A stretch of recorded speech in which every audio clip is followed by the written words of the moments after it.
Oi gente, tudo bem? Bom, hoje eu vou falar um pouco sobre a medalha milagrosa, né, o que ela é, um pouco da história dela, e eu vou falar um pouco também sobre os milagres que estão associados a ela, né? E vou contar também a minha história pessoal com ela, né, minha história de conversão com ela. Se você já queria deixar um curtir aí pra mim, eu agradeço muito, né? Se quiser se inscrever no canal também fico muito agradecido, seja muito bem-vindo, né? E vamos lá, né, para a história dela. Bom, basicamente, a medalha milagrosa, ela veio de uma aparição, né, da Nossa Senhora lá em Paris para uma freira chamada Catherine Labouré. Hoje ela é santa, com corpo incorrupto, né? Eu vou contar a história dela um pouco. Ela era uma menina de uma família muito numerosa, né, de filhos, eu acho que ela era a nona filha.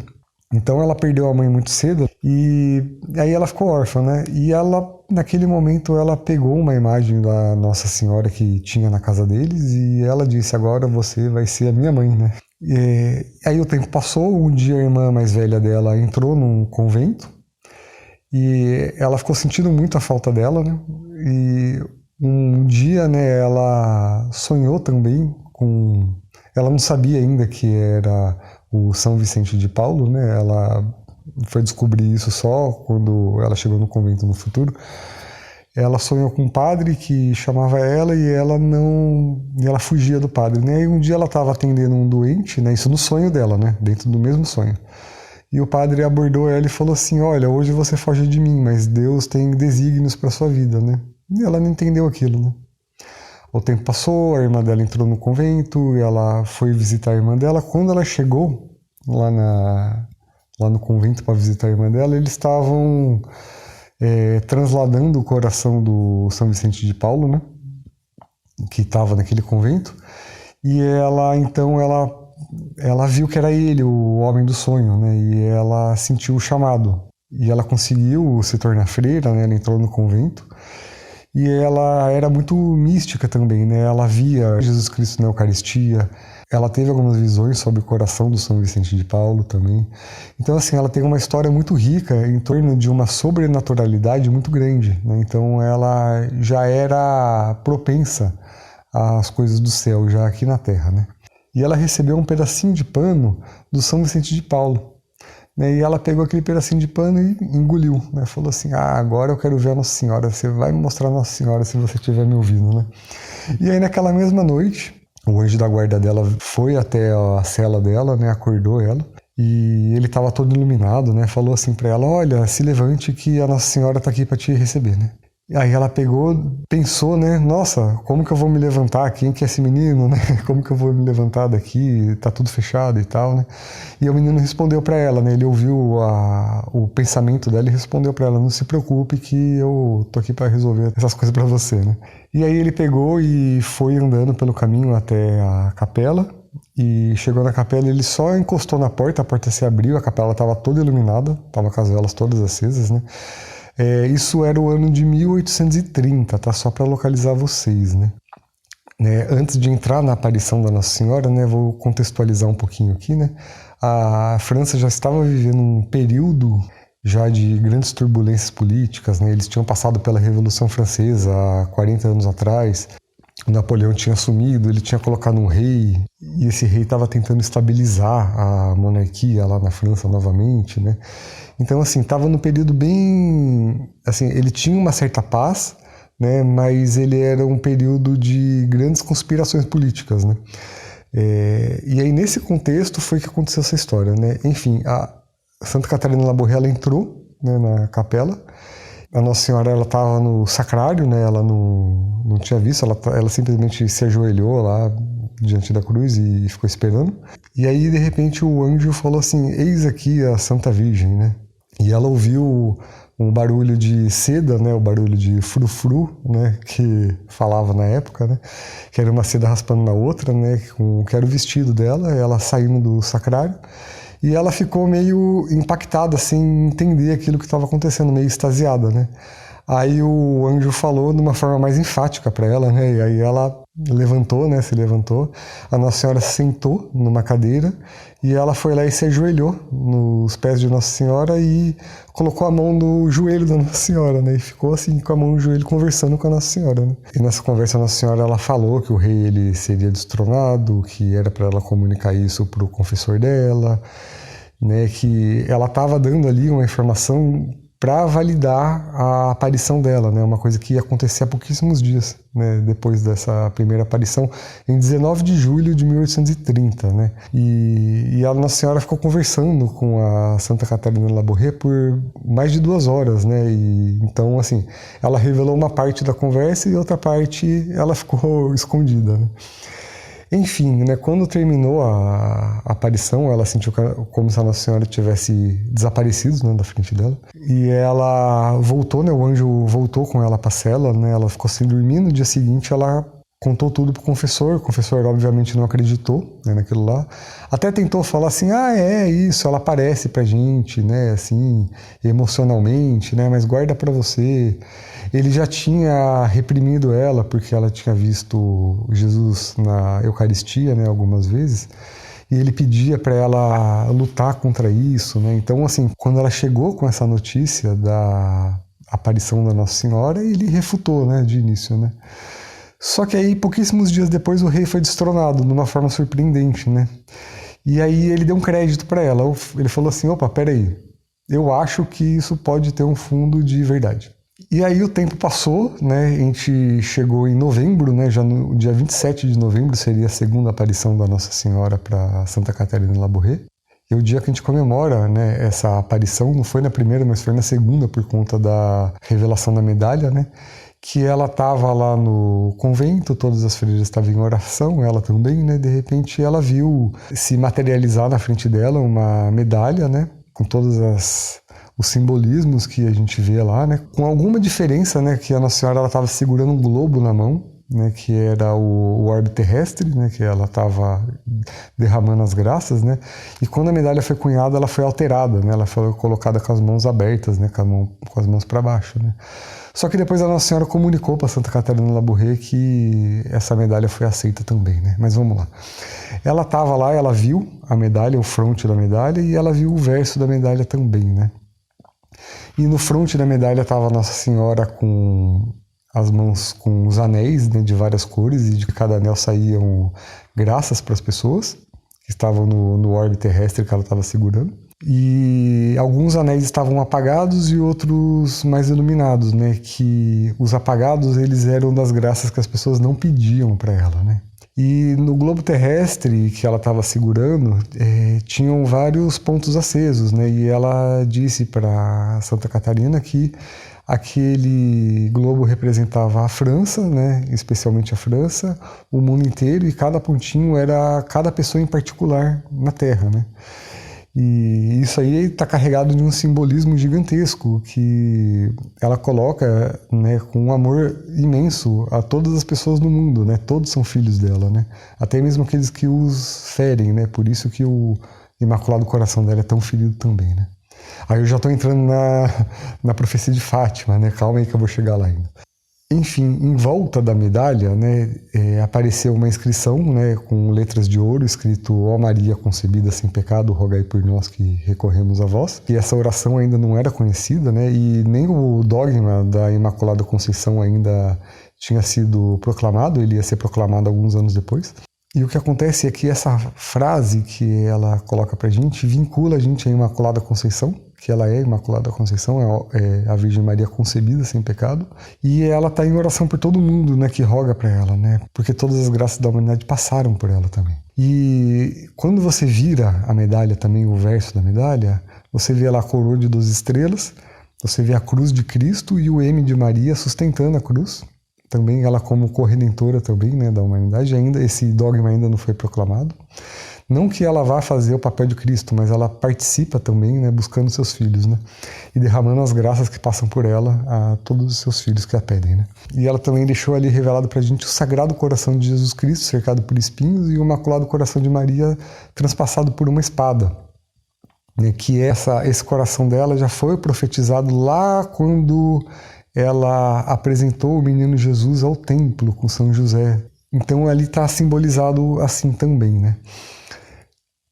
E dessa forma, né, apareceu os dois corações lado a lado, mostrando que os corações eles são distintos, mas eles são um só, né? E o M se entrelaçando com a base da cruz também mostra que a Nossa Senhora ela está ligada a todo o processo salvífico de Jesus Cristo. Ela se oferece a isso de uma forma muito indissociável, né? De uma forma muito forte, e que somente ela, né, sendo a mãe de Deus, ela consegue estar no íntimo de Jesus Cristo em todos os momentos de sua vida, né? Até mesmo na salvação. A Nossa Senhora comunicou para Santa Catarina Labouré que quem a usasse, né, seria como se estivesse diante do altar lá da capela em que isso aconteceu, na Rua do Bac, e ela derramaria suas graças, né, sobre as pessoas que usassem essa medalha com confiança, né? Então essa medalha ela ganhou um caráter também sacramental. O que é um sacramental? Ele é diferente do sacramento, né? Que o sacramento ele opera uma graça em você de uma forma automática, né? Ele infunde em você as graças necessárias, né? E no caso da medalha milagrosa, o sacramental, ele infunde em você as graças que você se dispõe a receber, que você está aberto a receber, né? E aí depois a Nossa Senhora aparece novamente em dezembro para ela, né? Só que a medalha já havia sido deixada ali para ela, né? E o que aconteceu com ela, né? Quando começou alguns anos depois uma epidemia de cólera muito violenta em Paris, e o confessor dela mesmo, incrédulo, né?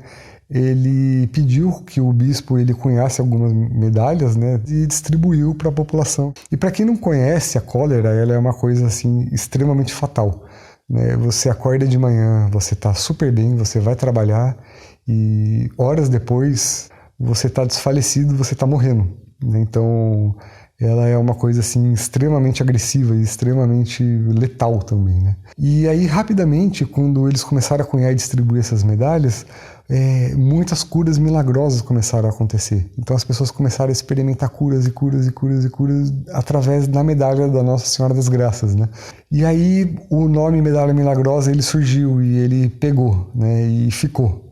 Né? E aí eles começaram a cunhar cada vez mais medalhas e não pararam, né? E a Santa Catarina Labouré, quando ela morreu com um pouco mais de 70 anos, né, já centenas de milhões de medalhas já tinham sido cunhadas. E aí o interessante da história dela também é que ela passou a vida inteira dela sem que ninguém soubesse que ela era a pessoa que tinha visto, né, a Nossa Senhora, e só no fim da vida dela que foi revelado, né? E aí as pessoas que maltratavam ela no convento se arrependeram e pediram perdão, né? E aí depois, né, fizeram um funeral para ela todo rebuscado, né, e enterraram ela e mais ou menos uns 50 anos depois foram exumar o corpo dela, os ossos, né, e aí de repente ela estava inteiríssima, ela estava com o corpo incorrupto. Então também o pós-mortem dela, que também atesta a santidade dela, né? E ela foi proclamada santa logo depois da Segunda Guerra Mundial, né?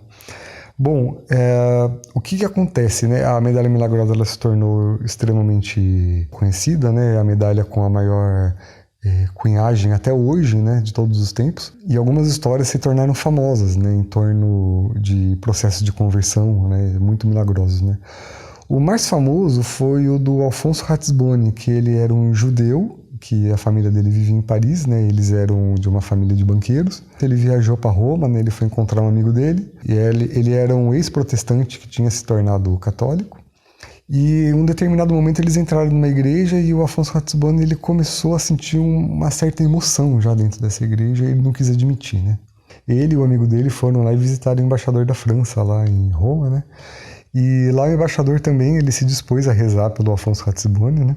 E o amigo dele insistiu muito, né? E fez com que ele prometesse que ele fosse rezar a oração do Lembrai-vos, né? Lembrai-vos, ó Piíssima Virgem Maria, né? Que nunca se ouviu dizer, tal. E aí passaram alguns dias, né? E eles iam se encontrar de novo numa igreja lá em Roma, né? E quando ele chegou lá na porta da igreja, o amigo dele, o ex-protestante, chegou e falou assim, olha... o embaixador morreu ontem à noite, né? E você só espera aqui dentro da igreja, que eu vou ali na sacristia ajudar a família com alguns desembaraços e tal, né? Ele já tinha sido muito tocado, né, por aquela oração. Quando ele estava quieto lá, de repente a igreja toda sumiu, ela desapareceu da vista dele. somente uma capela lateral que ficou na vista dele, e apareceu a Nossa Senhora, né? Ele ficou de cabeça baixa, mas ele via nas mãos dela vários anéis que saíam graças e inundavam o espírito dele, né? Quando o amigo dele chegou, ele estava em prantos, e aí em um determinado momento ele virou, né, com o rosto todo molhado, falando, ele só conseguia falar, eu vi, e apontava para a medalha. Né, que ele já estava usando a medalha, que o amigo dele fez ele usar a medalha milagrosa desde aquele dia, né, que eles foram na casa do embaixador. E aí a família dele escorraçou ele, então ele sentiu a vocação e se tornou frei, né.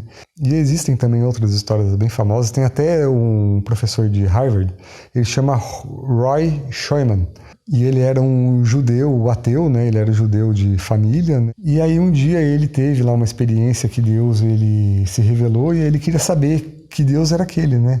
Se era um Deus budista, se era um Deus hinduísta, mas que não fosse o Deus cristão, né? Que ele sentiria que ele estaria passando para o lado do inimigo. Mais ou menos um ano depois, ele teve uma experiência com a Nossa Senhora, que a Nossa Senhora apareceu para ele em sonho. E naquele momento ali ele entendeu, né, que era o Deus cristão, então ele converteu o coração, né, para Cristo. E ele conversou com ela e perguntou, né, qual que seria a oração que ela mais gostava, né? E ela falou, né, toda carinhosa, eu gosto de todas as orações, né? E aí ele insistiu, não, mas você tem alguma oração que você gosta mais, né? E aí ela falou para ele, né, em português, né? Ele é americano, fala inglês. E ela falou em português, falou, ó Maria concebida sem pecado, rogai por nós que recorremos a vós. Né, então, a oração que a Nossa Senhora mais gosta, né, para nossa felicidade, é a oração em português, né? Sempre pode citar isso. E aí ele viu que era da medalha milagrosa, e ele foi atrás e ele se tornou um grande propagador da medalha milagrosa também nos Estados Unidos. Ele está lá sendo professor em Harvard até hoje, né? E uma história também atual muito famosa é a de um ex-satanista chamado Zachary King. E ele conta que a família dele era batista e em um determinado momento ele viu algumas coisas erradas na religião protestante e ele achou que essa coisa de magia ela era muito legal e ele começou a entrar, né, numa vida de magia negra e abandonou o cristianismo, né? Ele havia se tornado um grande mago, né? Ele fazia consagrações satânicas para grandes artistas e ele era um diretor lá de uma rede de joalherias também, né? Aí um dia uma mulher católica foi lá na joalheria dele, comprou um par de brincos, né? E lá no cupom fiscal tava assim, né? Se inscreva e concorra a um prêmio, né? Aí ela falou pra ele, ó, se eu ganhar um prêmio aqui, eu vou te dar um presente. Aí tá, legal. Aí ela pegou, passou um tempo, ela apareceu lá falando, olha, ganhei o prêmio. E eu comprei um presente pra você. Toma aqui uma medalha milagrosa, né, da Nossa Senhora e tal. Ela não sabia, né, que o cara era satanista, óbvio, né? E ele pegou na medalha, no momento que ele encostou na medalha, ele teve a mesma experiência do Alfonso Ratisbonne. E quando ele volta pro ambiente físico que ele tava, a mulher estava lá falando sem parar, ela não percebeu nada. Ela estava assim, perequetá, babá. De repente o telefone dela toca e era o padre que tinha abençoado a medalha, né? E ela atendeu o telefone e falou, padre, é você? Ele falou assim, olha, passa o telefone pro cara que tá na tua frente. Ela não entendeu nada, ela entregou o telefone para ele. Ele falou, eu sou o padre tal, depois você vem aqui falar comigo. Bem-vindo à Igreja Católica. Agora devolve o telefone para ela. Aí devolveu, a hora que ela foi atender, o padre desligou o telefone, e ela não entendeu nada, né? Ela foi usada, né, pelo Espírito Santo, óbvio. É uma história muito famosa relacionada à medalha milagrosa também, né? E também, né, por último, eu venho contar a minha pobre história de conversão também, né? Em 2005, eu já contei brevemente em um outro vídeo, eu era católico só culturalmente falando, né? Não era católico de verdade, né?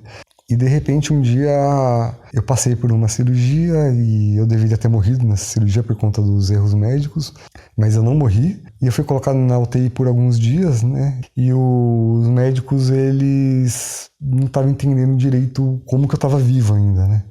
E em um determinado momento eu percebi que eu ia morrer naquele dia, né? E aí a minha situação ela foi piorando.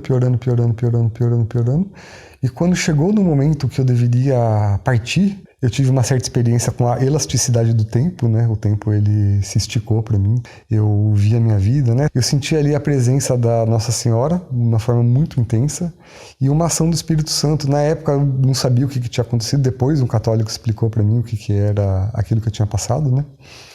E eu fiquei com a Nossa Senhora no coração, né, ainda tentando entender por alguns anos o que era aquilo, né, e só depois de um tempo, eu estava lá em Portugal e eu estava numa situação de vida que, por um lado, eu estava extremamente próspero e, por outro lado, eu estava passando por uma turbulência espiritual muito profunda, né. Eu tinha ido para um parque, né, em um determinado momento, e ali eu me vi sozinho, né, naquele lugar. Falei, o que eu estou fazendo aqui? O que eu estou fazendo na minha vida? E eu lembrei que eu tinha uma medalha milagrosa na minha carteira, guardado, lá da Rua do Bac, lá da Capela das Aparições que eu tinha visitado lá em Paris no ano anterior. E eu falei, peraí, eu não estou sozinho, eu estou com a Nossa Senhora. Eu lembrei, né, de quando eu tinha sido salvo da minha morte iminente lá na UTI pela Nossa Senhora. E eu fui abrir a minha carteira e peguei na medalha. E quando eu segurei a medalha, eu senti um Espírito Santo sendo derramado em mim de uma forma que não tem como descrever aqui para vocês. Então eu passei por um processo de conversão também muito, muito, muito grande ali naquele momento. E ali eu senti que a Nossa Senhora estava comigo, né? Ela estava no íntimo do meu coração, né? E eu senti assim, o amor de Deus por mim, o amor de Cristo por mim.